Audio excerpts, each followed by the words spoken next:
We have an interesting subject this morning, and I realize that for a great many folks, this is a sensitive area.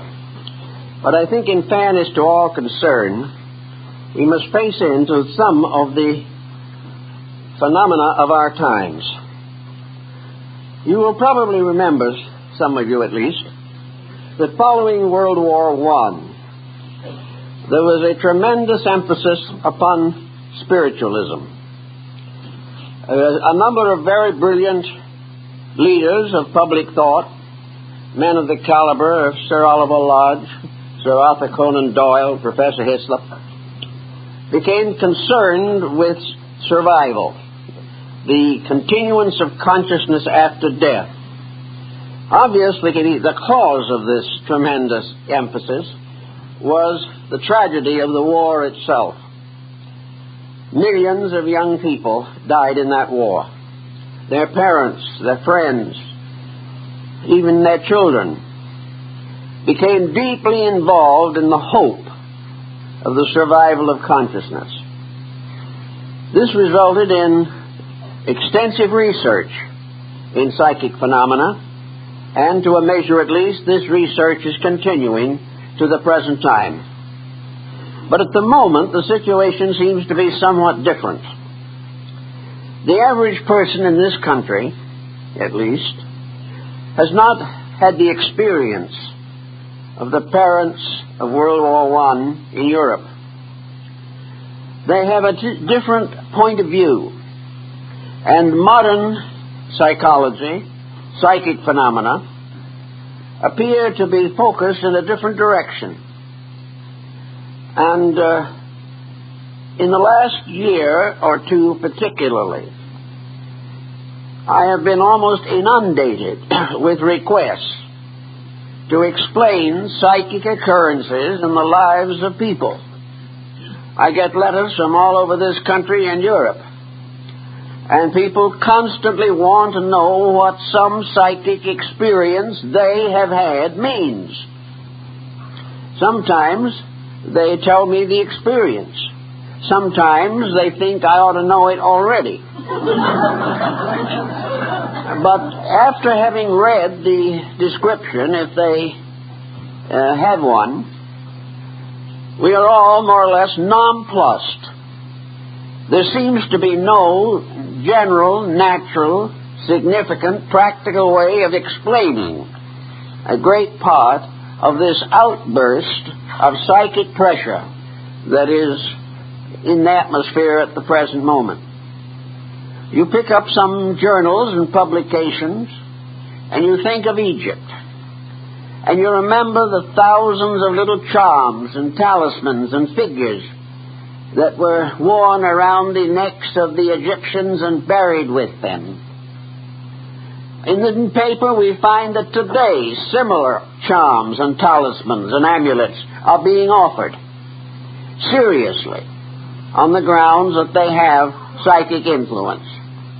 So over a period of 4,000 years, the same phenomena continues. This is something we have to give a little thought to.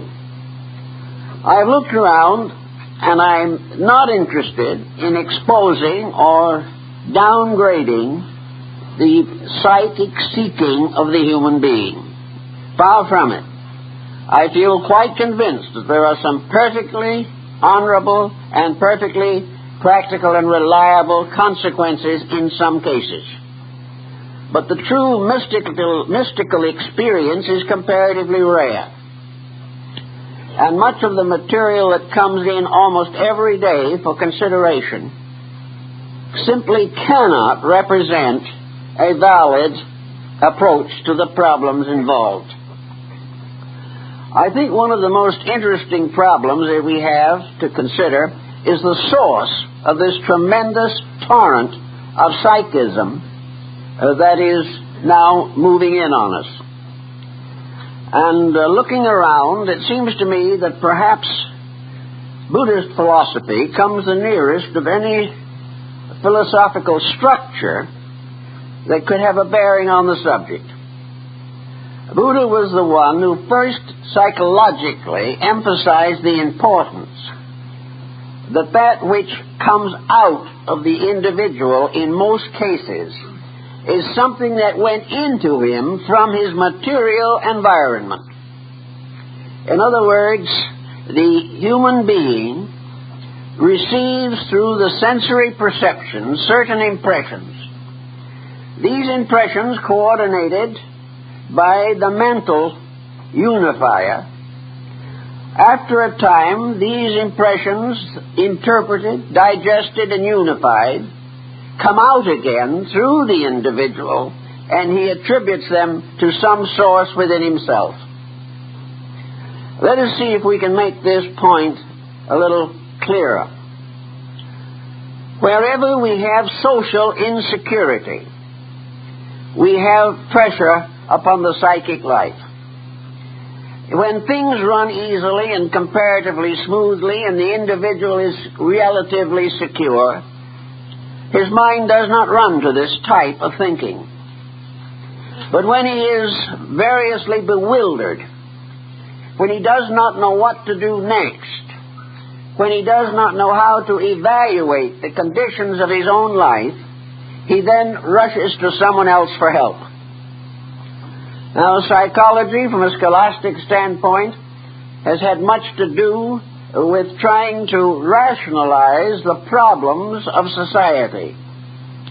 But there are other problems which psychology cannot handle because of its limited perspective. These are problems of the individual's personal interior life, where he is uncertain as to his own conduct, where he is confused. This confusion becomes part of his subconscious. This remains very much like Pandora's box with the lid down until the individual does something to lift the lid. One of the things he may do to try to lift the lid is to practice some kind of meditational disciplines. He may try to unfold his own consciousness in an effort to reach into himself for greater security. Now, how he is going to do this is again a problem. I suppose that there are 50 or 100 different recommended ways to unfold inner consciousness. Most of these ways differ in one respect or another. The individual reaching out for some way of cultivating his inner faculties is very likely to practice some type of metaphysical discipline, concentration, meditation. He is apt to try almost any type of method of concentrating attention upon the unfoldment of internal factors. This, in many instances, arises in persons that are not at all equipped to handle this type of situation. They firmly believe, in fact, in some cases, they are taught to believe, that all they have to do is to practice some meditational discipline and the inner life will move out through them. Or, perhaps, under certain conditions, through these types of disciplines, they will be brought into contact with superior beings, hierarchies or orders of life, which will enable them to get the solutions they seek to the problems they face. Now, this situation has resulted in a series of very strange circumstances, which I think are probably best approached through the Buddhistic philosophy. We have to have some kind of a framework for this. We have to rationalize it or organize it before we can examine it. If we wish to assume that the individual over the course of years has become involved in a load of psychic pressures within himself, if we realize that all kinds of things that happen to him on the material plane of life have left scar tissue, have built various pressures into his subconscious personality. There is the person who arose in a divided home, who never had proper parental relationships. There is another who came from a bigoted or irresponsible family and had no proper encouragement for the development of normal faculties. We have individuals who had bad marriages and were unable to cope with the family responsibility problems. Also, we have some graduates from the drug culture. We have individuals that 10 or 12 years ago were tied into the drug subculture. Many of them have worked out of it and are no longer involved in it. But the record of it, the pressures of it, the consequences of it are still in themselves. We also find others who are financially insecure. Jobs are hard to keep. The individual has not had sufficient training to feel secure in his employment. He may have extravagant tastes which he is unable to gratify. He may be picked up in the inflation. Or he may be trying to buy a home and cannot get the necessary loans to take care of the deal. He may also have health problems. Many people are finding tremendous nervous ailments developing from tension, stress, frustration, and self-pity. All of these pressures retire into the individual. And under normal conditions, perhaps they will remain there for his entire lifetime. If he is a materialist and has no belief in any mystical or metaphysical factors in daily living, then he will simply ignore this and go on being sorry for himself, but rationalize it in terms of his external circumstances. If, however, he is more religiously inclined, if he is looking for some inner understanding of the phenomenon that he is faced by, then he begins to attempt to develop some form of internal spiritual security. He takes the attitude that he must, from within himself, release values which will take care of him. He is taught this. Many groups are advertising it. Many individuals are working with each other in these problems.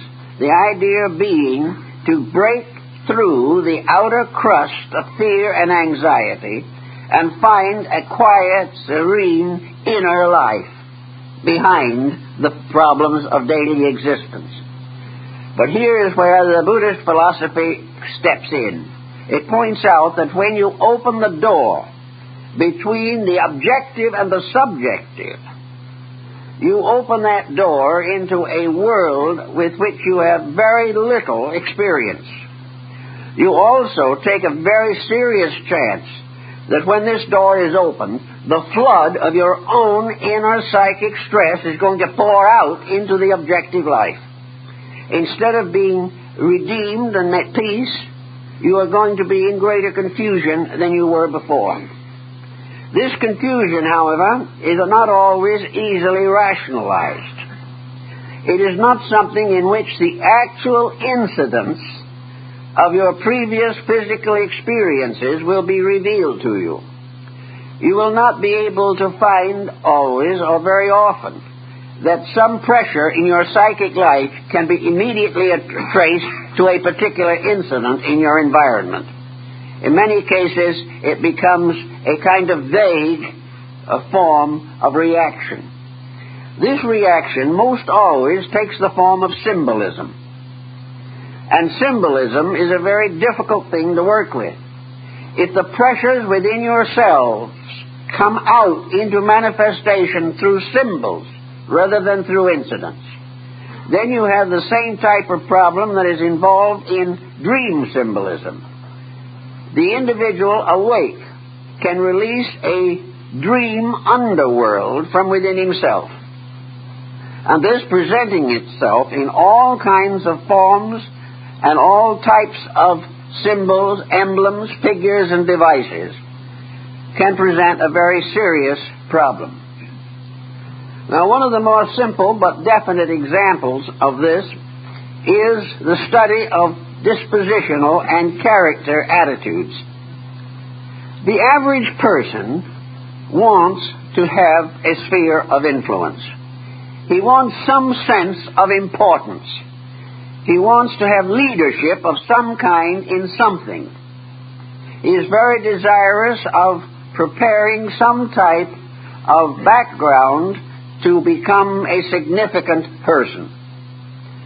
Now, this is a situation that can very often become deeply involved in psychic phenomena. The individual, for example, is not content with his job. He feels that he could do something bigger and better, and most people feel this to a measure at least, that they are restricted and limited by circumstances and that their true worth is not appreciated.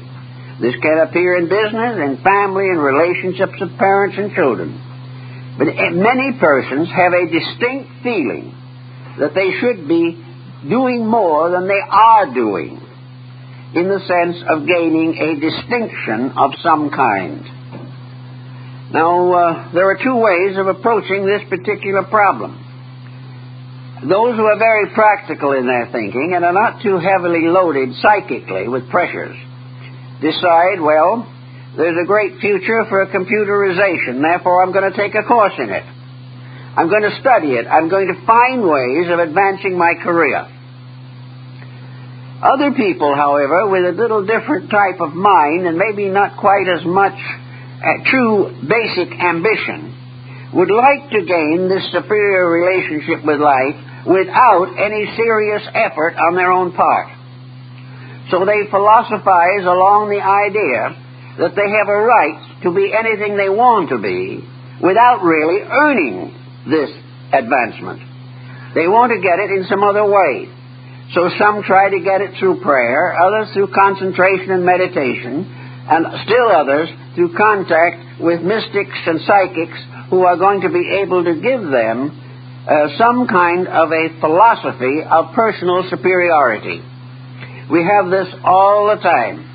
Most of the people who are having psychic disturbances at the present time have in some way involved themselves in the social problems of the hour and feel that they have been curiously and wonderfully appointed to become one of the great solving factors in human problems, that they are the ones who are going to be the future leaders of a spiritualized world.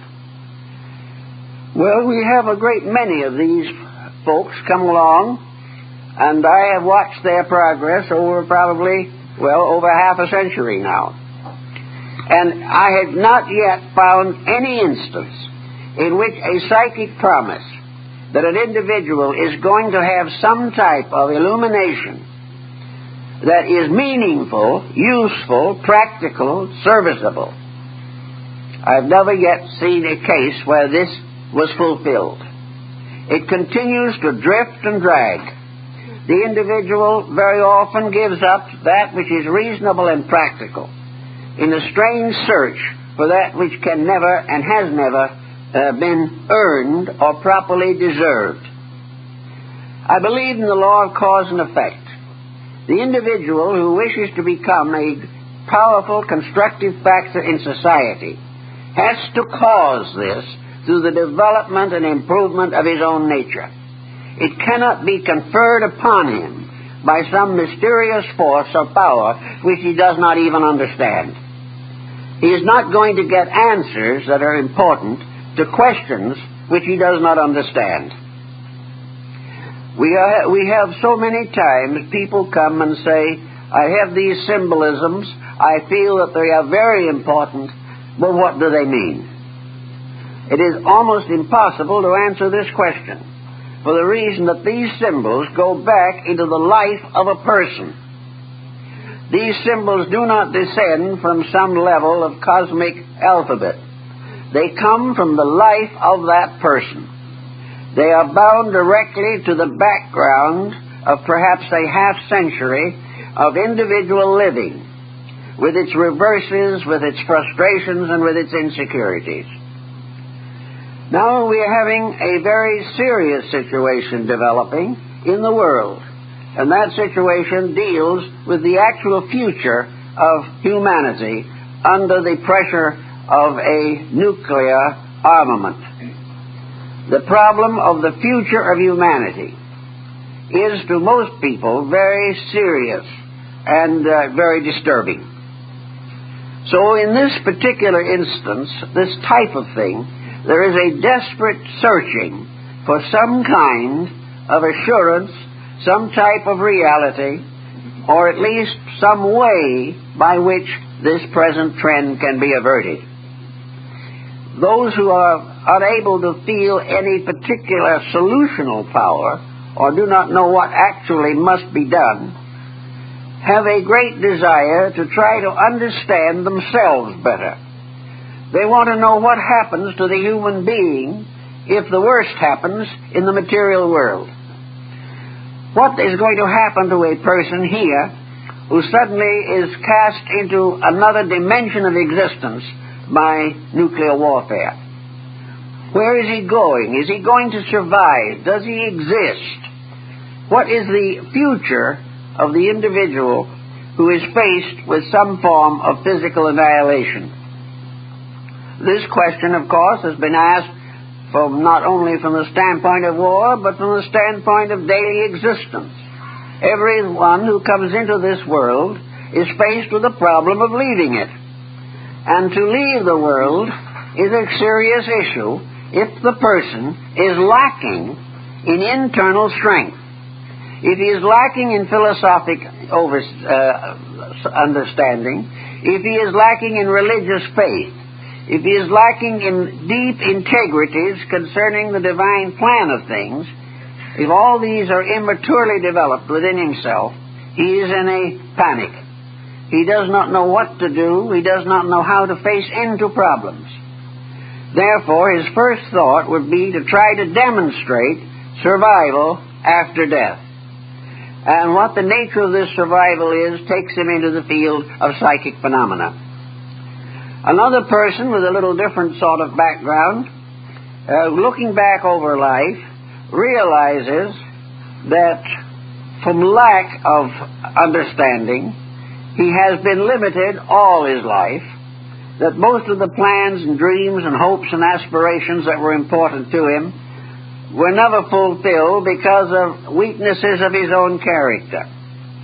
Under such conditions, as he grows older, he is apt to decide the importance of some form of religious communion. Young people today are not inclined to be theologically minded, but older people are consistently concerned with the future of their own existence. To have this securely indicated for them means that they must have a solid foundation in some religious or philosophical system. Actually, all of this type of thinking is founded in a certain kind of faith. The individual has to believe, and in believing has to find his security from belief, from the integrity of his own consciousness. Under such circumstances, he is apt to go to other people to try to find out more about these things. And there are groups all over the country and all over the world who are attempting in one way or another to create confidence that the individual has a survival factor built into his nature, that he is bound to survive, that he is going to go on to other worlds and other dimensions of life. If he believes in reincarnation, he believes that he will be re-embodied here in the due course of time, that basically he is indestructible. And if he is indestructible, then through philosophy and insight, he can gain a great deal of confidence. Now, systems that teach people to accept the power and virtue of universal law and can help the individual to realize that the power that fashioned him did not fashion him to destroy him, but rather fashioned him as part of a vast plan of unfolding life in nature. On a level of philosophy, individuals can gain a great deal of comfort. They can also gain it on the level of religion, in which it seems to millions of people that their future is in the keeping of a principle of divine good, and that all things that happen in this world are part of a plan for the final salvation and perfection of all that lives. With these kind of inducements, the individual can gradually develop a working philosophy of life. But very often, this is complicated today by the introduction of a whole group of extraneous elements, which may or may not contribute to this major purpose. There are a great many people who honestly believe, apparently, that while there is a divine plan, it is possible for the individual to change that plan without actually improving himself. That there are ways, there are tricks, there's a magic, there is some kind of a strange esoteric method by which the individual can become wise without earning wisdom, can become good by a formula, can be enlightened or strengthened by some type of sentimental or platitudinous statement. This actually works against the person, because he goes on with these statements, he applies them to every aspect of his life, and in the end, he is in the same condition as everyone else. These things do not change the course of his actual career. The only way that the person can get out of a weakness is to become strong. And there's no way to become strong except to earn it. The individual who wishes to be better than he is must live better than he does now.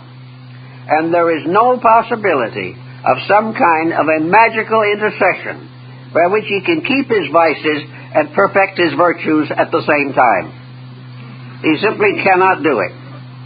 And to most people, the present trend in the psychic phenomena is to use it as a substitute for integrity, or to assume that by the practice of certain disciplines, the individual can outgrow his own ignorance and become vicariously wise. We have very little evidence that this has ever been accomplished, and I think the average person should not bear too much upon this, because it is not strong enough to support him. I know people today who not only are seeking help from various psychic sources, but some of them have 4, 5, or 6 sources at the same time.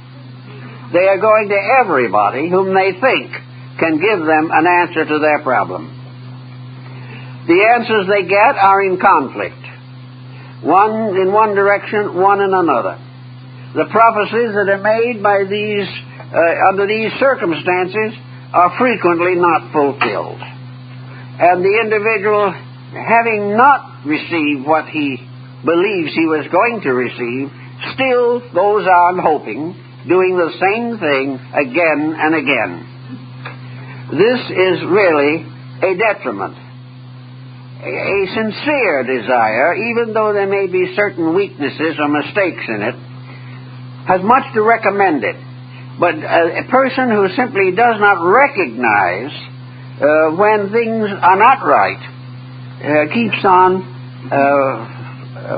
stubbornly maintaining something that will not happen. This type of thing is difficult and not good for the average person. Now, all kinds of various specialties have developed in this field. Some of them go way back, thousands of years. Others are more recent in their ingenuities. But all of them seemingly have approximately the same basic elements. Man has always hoped for the miracle. He has always believed in a kind of magic. And it is very possible to convince him that by some mysterious means he can gain mastery over other people, dominate the community in which he lives, and perhaps most of all, accumulate wealth without earning it. These are very charming and fascinating possibilities. But unfortunately, in most instances, they do not work out. Books are published now every day on points and with emphasis upon sheer materialism. Not long ago, in fact quite recently, there's a book been published on the legal aspects of cults and religions. And this book is more or less dominated or inspired by the complications on a legal level of individuals who are disillusioned, disappointed, and exploited in religious matters. How far can government, law, or litigation be involved in cases where individuals' religious convictions have been exploited? This is a grave situation, but it is obvious that the matter is getting to a point where some form of secular intervention is almost inevitable. There is going to be some form of legal recourse for persons who have been exploited in the name of religion. This does not mean that any sincere belief is going to be criticized. It does not mean that the individual is going to be denied the full expression of his faith or his inalienable right to seek spiritual consolation according to his own preferences and desires. It is, however, something that has to be faced in connection with the individual who, having supported or contributed to one of these movements, is suddenly exploited beyond a reasonable degree, or that the funds raised for religious purposes are directed to personal gain. Where this condition exists, there's going to be a great increase in care and thought, and there are going to be legal changes in the statutes which will protect the individual from dishonesty in the name of religion. Now, this does not affect most of us for the reason that the average individual is not really worried about that, except in certain cases where it should be obvious to him in the first place. But what is really the problem is how the person is going to evaluate his own inner experience with religion. How is he going to evaluate what has happened to himself on a religious level? Well, the only answer to this is to settle down quietly and do some serious thinking. And in most cases, people in trouble in this field will not do this. They are not willing to sit down and see their own mistakes. They are not willing to admit that they have been hoodwinked or that they have deceived themselves. They want to keep on pressing the points which they themselves have become accustomed to. I think probably that most of you have heard or read about a mirage in the desert. This is a phenomenon that is known throughout the world, and in some cases is very highly specialized. The most common form of it is that in the desert, an individual will look over towards the horizon and he will see, for instance, a beautiful grove of trees or an oasis, or perhaps even a stream or a lake against the sky. As he approaches it, it fades away, and there is nothing there but the desert itself. Now, a considerable amount of man's wishful thinking is like a mirage. It seems to be something very beautiful lying ahead, or out somewhere in the desert of wilderness of waiting and frustration. But as he approaches it, it fades away, because it is an illusion and a delusion. Now, each person must evaluate his own beliefs, his own religious convictions, to find out if there are among them some delusions or illusions. Otherwise, he will be constantly seeking that which has no existence or is not available to him under any condition. So we have the person who is waiting patiently for enlightenment. He is waiting day by day for illumination.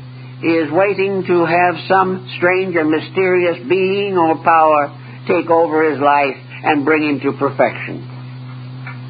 This waiting goes on and on. It does not happen because actually the individual has not thought it through.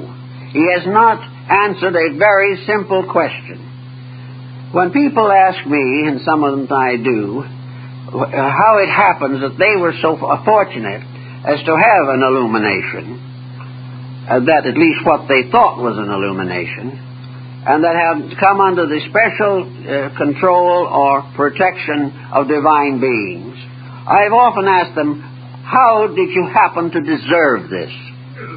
What did you do to earn it? Why were you picked out of 1 million people to receive the deeper and inner instruction?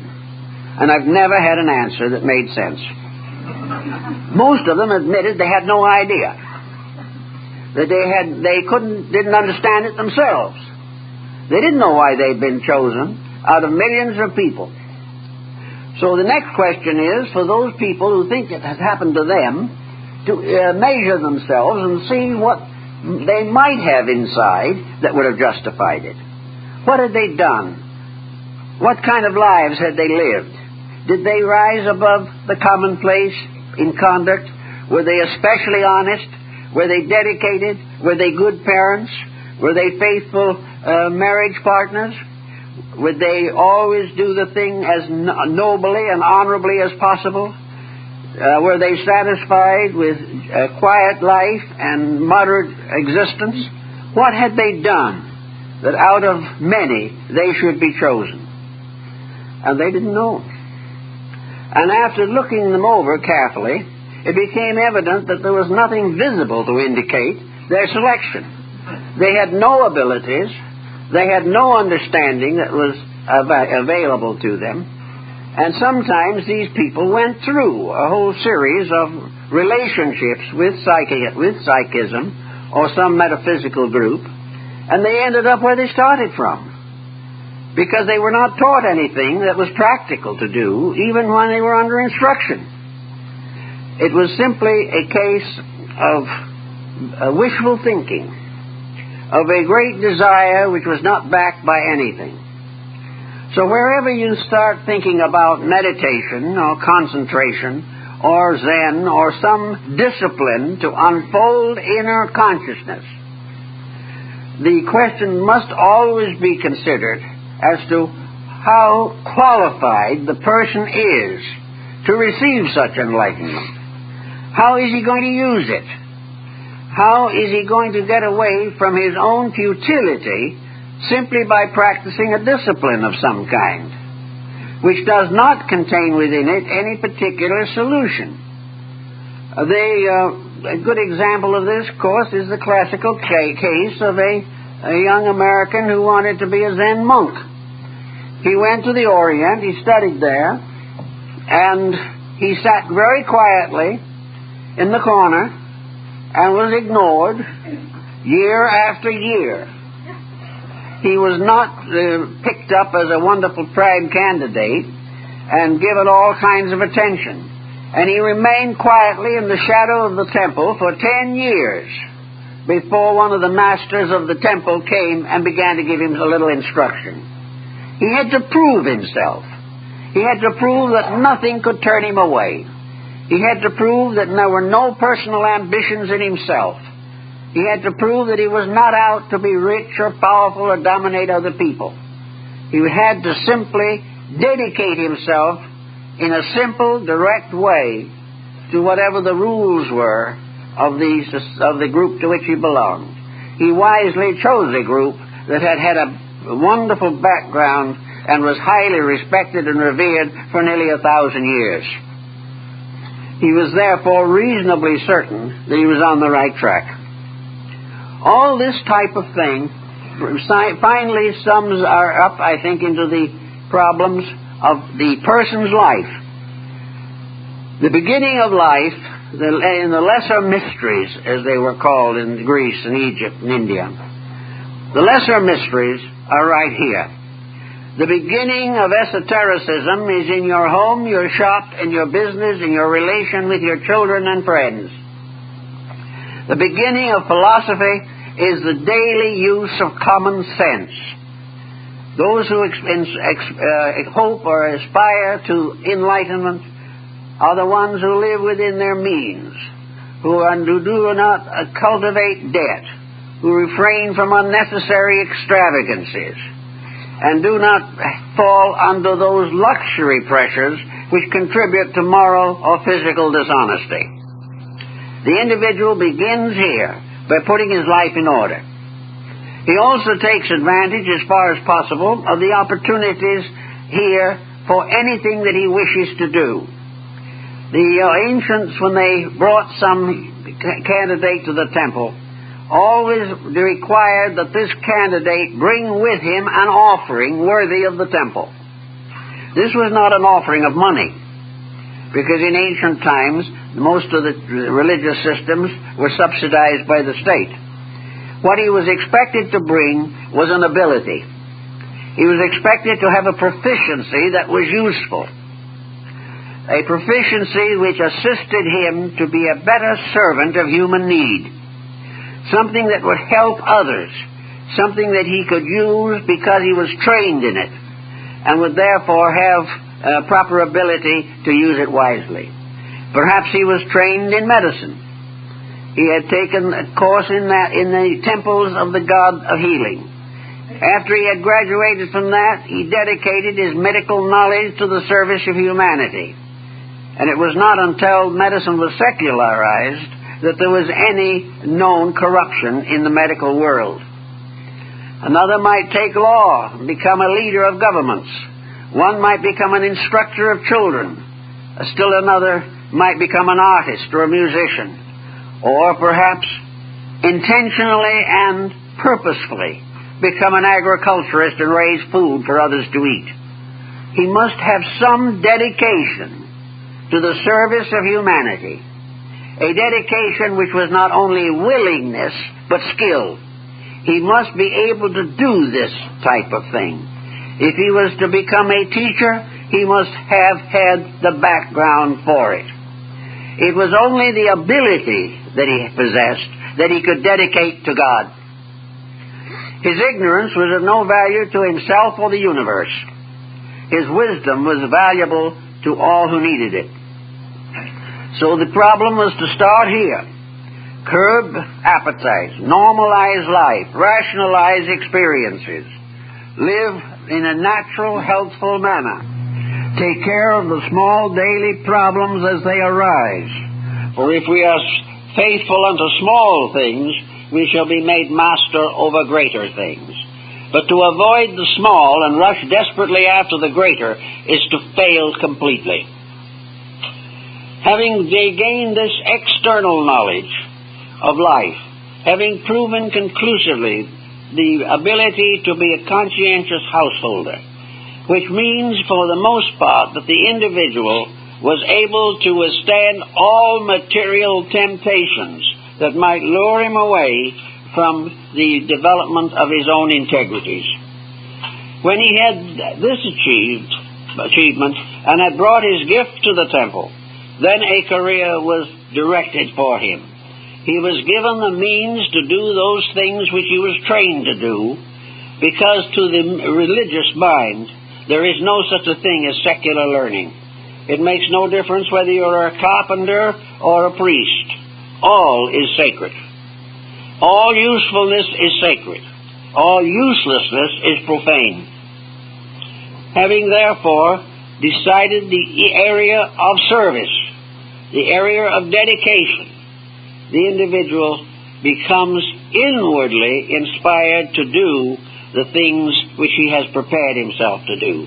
He started out with a determination to prepare for a job worth living for. And this job unfolds with him. He doesn't have to have a very special attention bestowed by someone else. He doesn't have to take an aptitude test. He knows in his own heart, if he's dedicated, why he learned and what he intended to do with learning. And he uses it. And gradually, as a result of this, his inner life opens up. His inner life opens up because he has no pressures. He has no pressures because he has no egotism left in himself. He has no worldly ambitions. He is not trying to be godly on one hand and a millionaire on the other. He is simply, quietly knowing his own limitations, knowing his own abilities, knowing his own purposes in life, and gradually gains a reputation.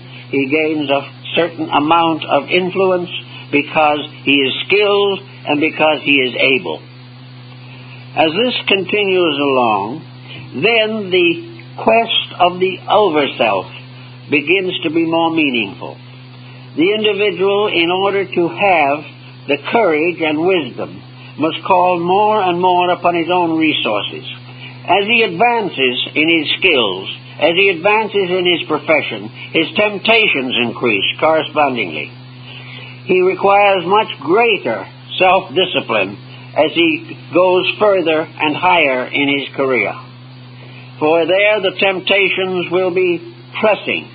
There will be many opportunities to compromise principles.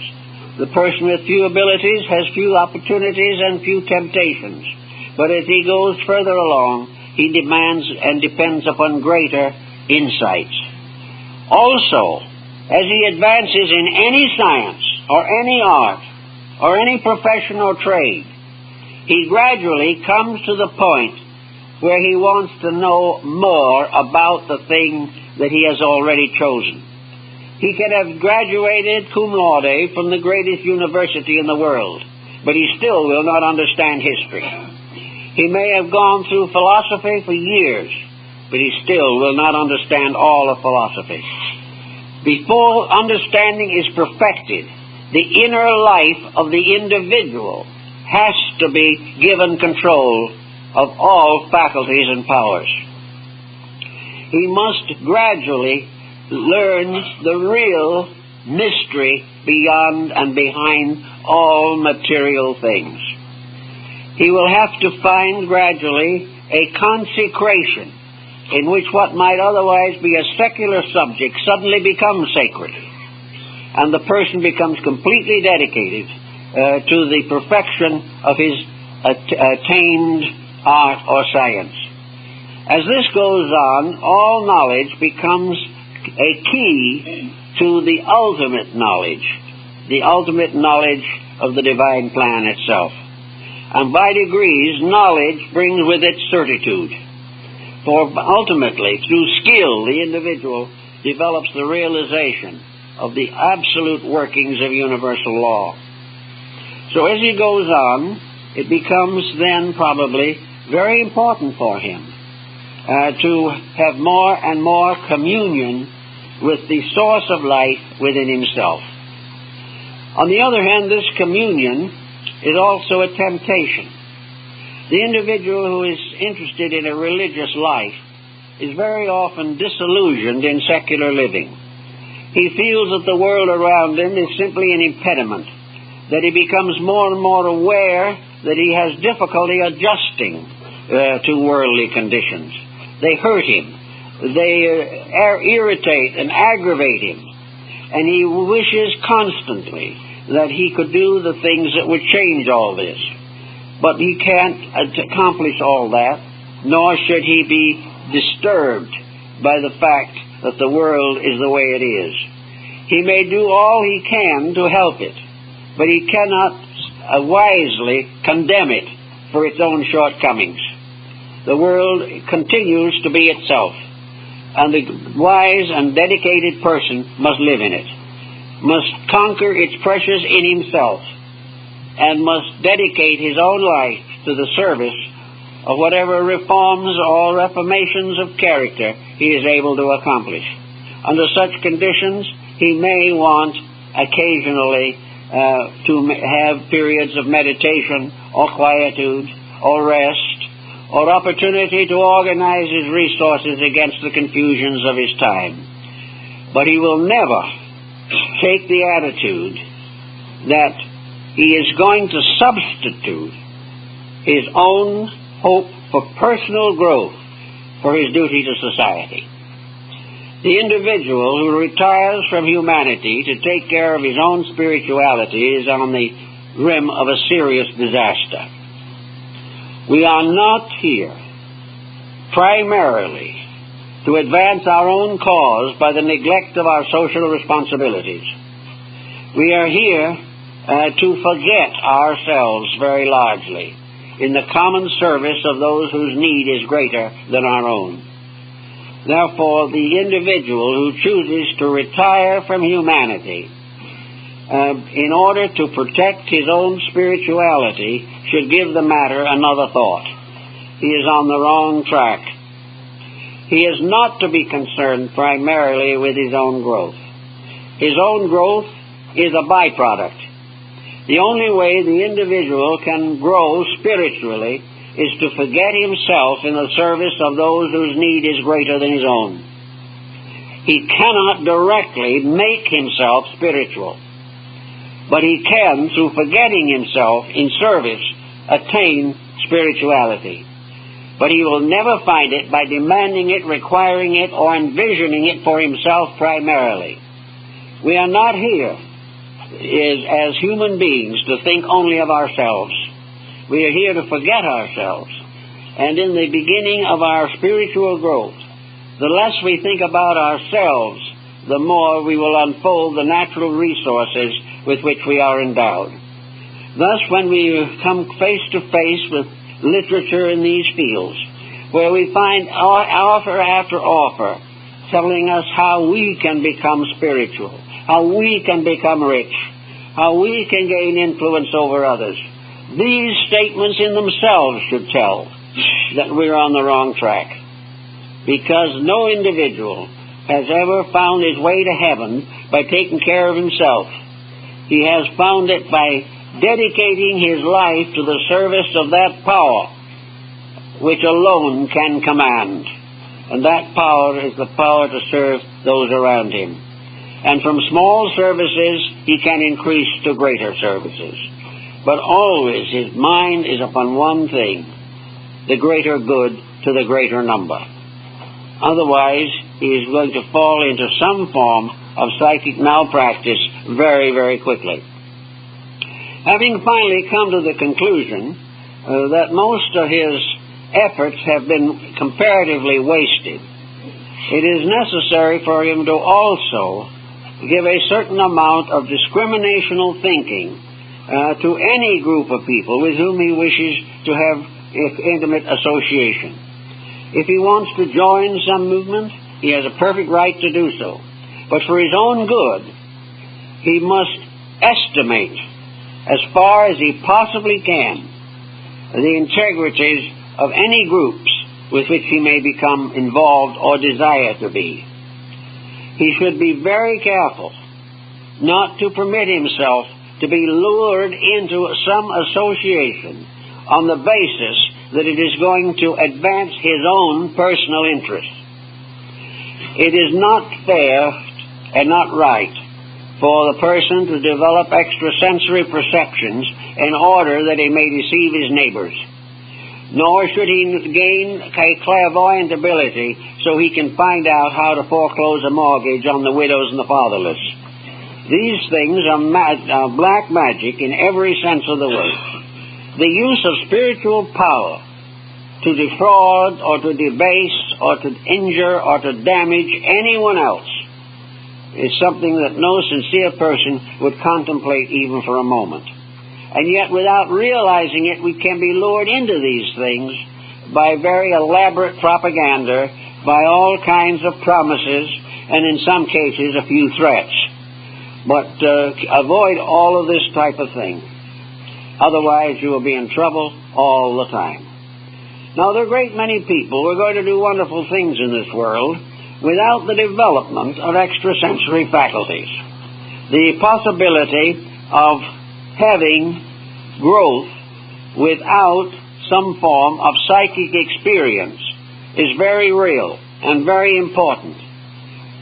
Some persons will have extrasensory perceptions, and some have almost been born with the potential to this.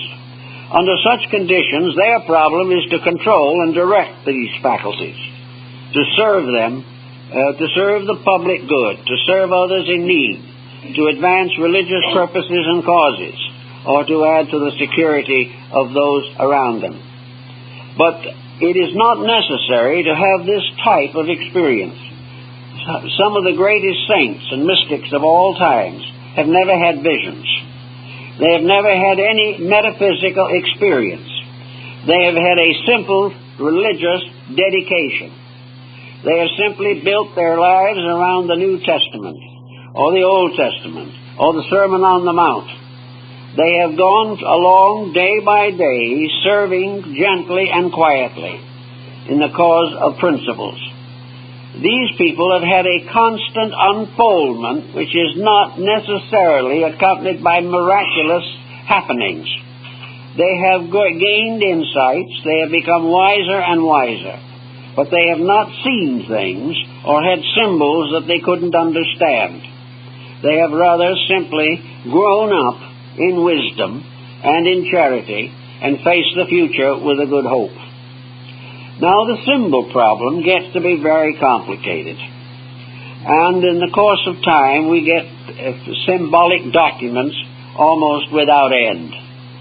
These symbols people see, they think they believe them, they have a feeling that those things have happened. Whether they are visions or dreams or extrasensory experiences, they do not know, but they expect someone else to describe, interpret, and explain these symbols. Actually, in most cases, there's no way in which this is possible. The nearest possible way would be to go into analytical psychology and have these symbols explained in terms of Jungian analysis or something of that nature. But this is a long and difficult problem and requires a great deal of time and thought and effort, and today considerable expense. These symbols are personal. They mean something to the person who receives them. And these symbols are their own psychic pressures geometrized. They are pictures of their own pressures and their own attitudes. You remember, of course, Aesop's fables. Well, the fables were symbols of human behavior. Fontaine's fables the same way. The emblem writers and symbolists of the 17th and 18th centuries in Europe dramatized attitudes by means of pictures. They created symbols to represent the attitudes, the virtues, the vices, the practices, the beliefs, the opinions, and the fallacies of human nature. Every symbol, therefore, that is experienced in a dreamlike relationship with life is some expression of the pressure in ourselves. These pressures do not come back always as literal recapitulations of things that happened. They come back as diagrams. They come back as symbolic figures telling something about happenings within ourselves. Some of these figures could be musical notes. Sound can carry the message. Words can carry it. Thoughts, scenes, landscapes, persons, animals, geometrical figures, stars, auras, magnetic fields, all these things come through into consciousness, usually in a semi-dream state. They come through sometimes because the individual has conditioned themselves to get them. In other words, they may come through in concentration, in meditation, and in various forms of self-discipline. The danger of these things is that they are not understood. And the individual, having experiences of this kind, which he cannot interpret himself, then turns to someone else to have it explained for him. No one else can explain it. It is something that is intimately associated with one individual. It is a principle, a truth, an idea, an attitude, or a negative pattern that is unique to that person. And that person will have to try and explain it. If the symbols are morbid, if the situation is negative, then it means that the psychic pressure is very, very heavy. Sometimes these symbols are simply mathematical figures of the attitude the person is now trying to take. For instance, if he is in contemplation, if he is in meditation, if he's idealistically searching for something, the very mood itself which is moving him becomes symbolized. It may be that he is hoping that some good thing will happen, dedicated and very serious, so he sees light.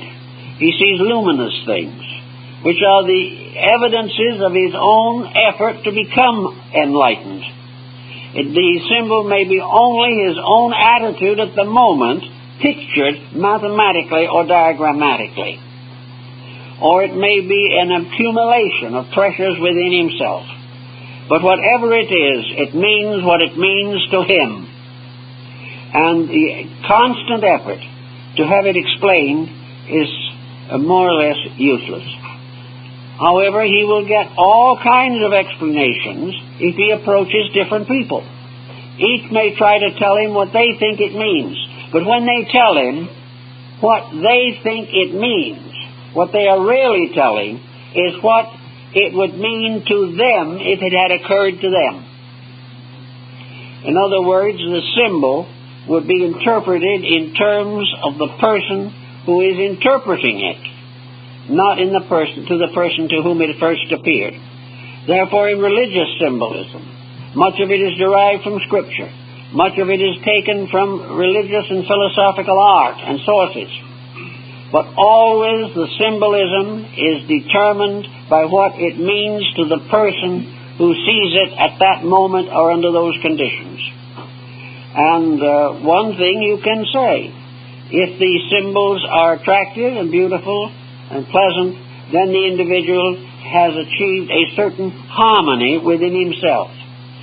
But he even has to be careful of this, because the primary purpose of all of this discipline is not simply physical or mental pleasure. It has to have to do with great and deep realities. And it must go deeper than satisfying the mind or the emotions. It must be a true expression of the internal life of the individual. So we go through all of these problems, and we find everywhere today a tremendous increase of pressureful symbolism. We find every day practically some new prediction appears in the press, some new threat usually. Most predictions today are negative, largely because the person doing the predicting feels negative themselves. If the person is afraid and he has a mystical experience or thinks it's that, it may be simply a fear experience. If the person is frustrated, it may be a frustrate experience. If it involves society, it may be revengeful, or it may be an effort to stand against the prevailing policy. But in every instance that we know of in recent times, the trend has been to represent the whole subtle subconscious of the human race as under tremendous anxiety, under great stress and fear. Therefore, a prophecy of doom, an effort to date a disaster, is very often wishful thinking. And time again, the disaster does not occur as dated, because the dating ties into something within the consciousness of the person and has been expanded to cover all society. Actually, the answer lies in the gradual correction of these ills by which the individual is personally under pressure and stress. Actually, however, if you think for a moment, you will realize that about the only way in which the present condition can be finally solved is for it to become unendurable. As long as there is an opportunity for the individual to do as he pleases, when he doesn't please to do the right thing, and get away with it, there will be no change in the social pattern. We will only have correction when it becomes obvious that there is no other answer. We will continue to exploit each other. We will continue to dramatize our own attitudes and commercialize our own theologies as long as this is possible, as long as it is within our capacity to endure the consequences of our own misdeeds. Therefore, the quicker things come to a head, the better off we will all be. I remember a man who I talked to back in 29 when we had the big crash on the stock market. He lost everything he had one day. He was wiped out completely. He had been margining, as so many had, and it caught him, and he was through. A few hours before, he'd been a wealthy man. Now he was a bankrupt. I talked with him, and I said, "What did you do when you found out you just lost everything you had?" Well, he said, "You'd be surprised what I did. I went home and went to bed, and I slept for the first time in 6 months." Now, society is going to be faced with this kind of situation. It is only when something happens and we no longer can escape the consequences of our own mistakes that we can go home and have a good night's sleep. It's only possible to solve these problems by changing our own ways of life. And it's the same with the person who has a bad home life, who has children that are wayward, and consequently is loaded with psychic pressures and extroverts them through strange dreams and symbols. We're going to have these prophecies of dire circumstances until we stop setting up dire circumstances. We're going to fear for what we have as long as we are so tied to possession that the loss of it becomes the major tragedy in life. When society does make its major moves, as it must someday, it does not mean that people will all be wiped out. It means actually that people will begin to value what is truly valuable and will be able to sleep well. The Chinese had a saying that in the primary time of things, when there were only sages upon the earth, the sages all slept without dreams. And this is to a certain degree our problem. It is the pressure in ourselves that is not only luring us into difficulties, but also luring us into finding false panaceas, trying to find ways to get out of our troubles without changing ourselves. And there are always a certain number of persons willing to exploit this need. But when it's all said and done, they may make a quick profit, but the person who is over-influenced by them is still in the same difficulties. So I think it's very important in connection with all types of this kind of situation for the person to remain rather quiet and make certain rules and plans which he can follow. If you are interested in an organization of some nature or a group, do not allow yourself to be lured in on the ground of what it's going to do for you. Rather take the attitude that if you become associated with that organization, that you can do something constructive for them. Do not join to get, join to give. In a philosophy of life, do not center yourself upon a teaching of how you can be superior to other people. I'll rather take the attitude of trying to gain a knowledge which will enable you to help other people to be superior to what they are now. If you are interested in health, or if you're interested in harmony of home life and so on, learn or understand the principles behind these things. If you expect a more happy home, do the things to make it. Do not depend upon some trick. If you happen to have relatives that belong to different religions, this sometimes is a terrible situation.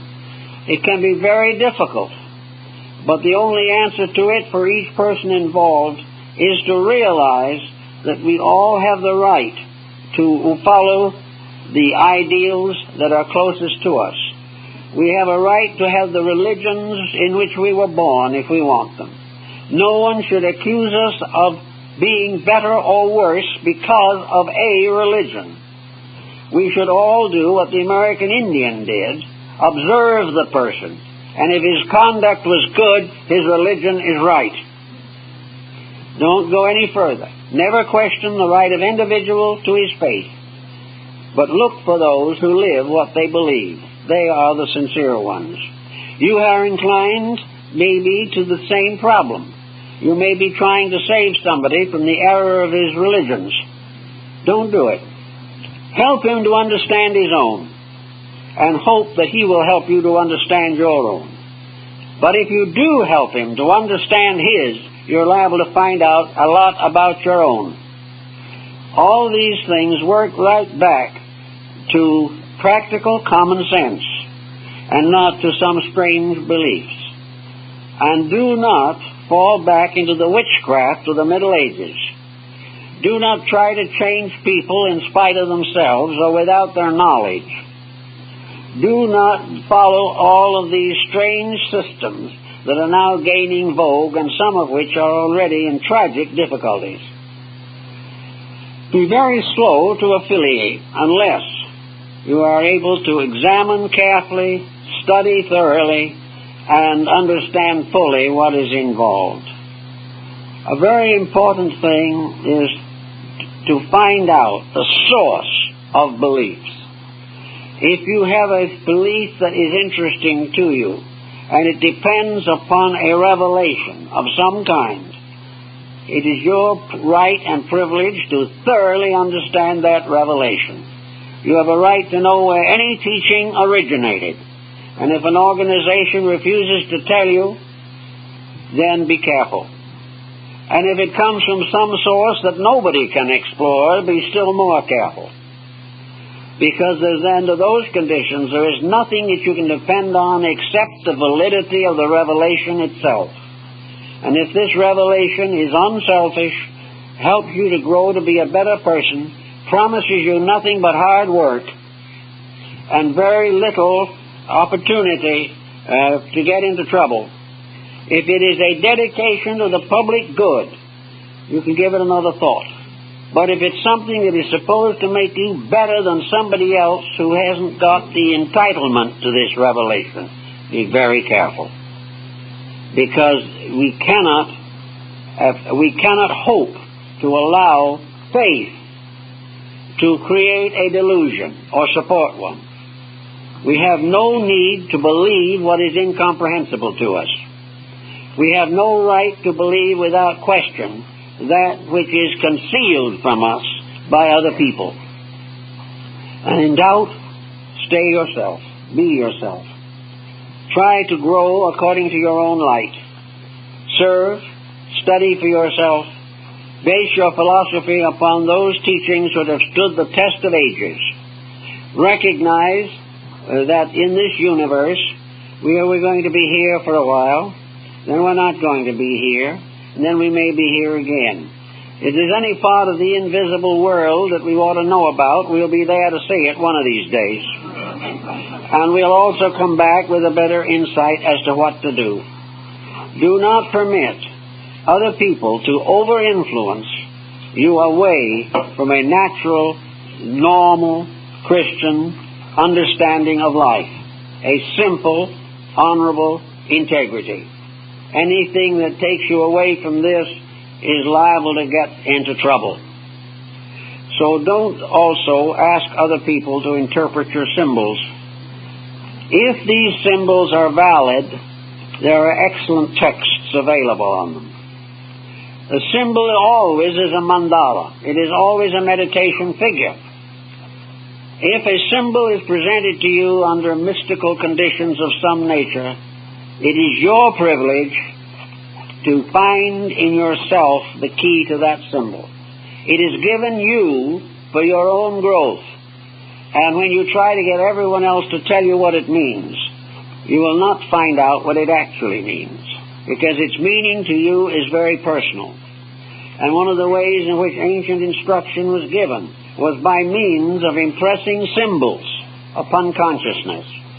symbols that tell you all the things you need to know if you will quietly accept them. But when you get a symbol that is interesting, don't feel that it is something very, very wonderful and cosmically meaningful. Say, what does it mean to me now, here, and with the problems I now face? Well, is it a symbol of hope? Is it a symbol of faith? Is it a symbol of charity? Is it a symbol of discipline? All of these things you have to consider. Many symbols, especially light symbols, are encouragements, telling you that something is being accomplished. Something is being changed for the better within yourself. But do not, under any conditions, get all upset over the symbol and figure that perhaps you are on the very verge of cosmic consciousness. Take the symbol for what it is. Try to understand it. And as you unfold your own simple contemplation of it, other symbols will probably come along to help you to understand its full meaning. Be very moderate in your aspirations. Be gentle and kind. And try to use the faculties of the inner life for the good of your community and your world. Also, never permit your interest in the greater things to cause you to overlook the simple daily responsibilities of life. Somewhere for each of us the self must die. And until the self can die, the divine cannot be clearly manifested through our natures. We are not going to be ourselves as persons with divine powers. We are going to gradually relax those divine powers into our natures. We will cease to be aggressive persons. We will be pens in the hand of a ready writer. We will be the instruments of a divine purpose, and our end is not our fulfillment of our own purposes, but our gradually acceptance and living of the divine purpose for all living things. In those days, there will be great changes in this world, but they'll all be good changes. In the meantime, do not allow yourself to use religion to gratify selfishness, gratify personal ambitions, or gratify a sensational desire for some kind of a mystery. Use what you understand and what you believe for the good of all concerned. Be very quiet, be very gentle, and be slow to assume anything that you do not understand. Take it easy, and in the course of time, you will be rewarded. You will be rewarded, but remember the words of St. Paul. Try the spirits. Test them. When anything is done along mystical lines that is supposed to have certain outcomes, see whether it does or not. See if promises are fulfilled. See if what you were told will happen. If it doesn't happen, then you have a perfect right to withdraw your confidence. Always test the spirits, test the messages. And where you find they are inaccurate or do not fulfill themselves, recognize this immediately, and gathering yourself up, depart from that particular illusion. Try to keep the mind practical, honest, straight, and do not allow mysticism to confuse you. It should not confuse, it should clarify. It should help you to have the faith in things unseen, but it does not justify your accepting exploitation or mysteries that are incomprehensible to you. Faith is basically the belief that there is a divine power in life. That which we earn will come to us. That which we deserve will be ours. And that which we build for, we will attain if we have built correctly and the goal is right. In this simple way, study, learn, work, and have all the happiness of realizing the importance of a constructive dedication. With this kind of thinking, you can't get into very much trouble. Well, I guess that's it.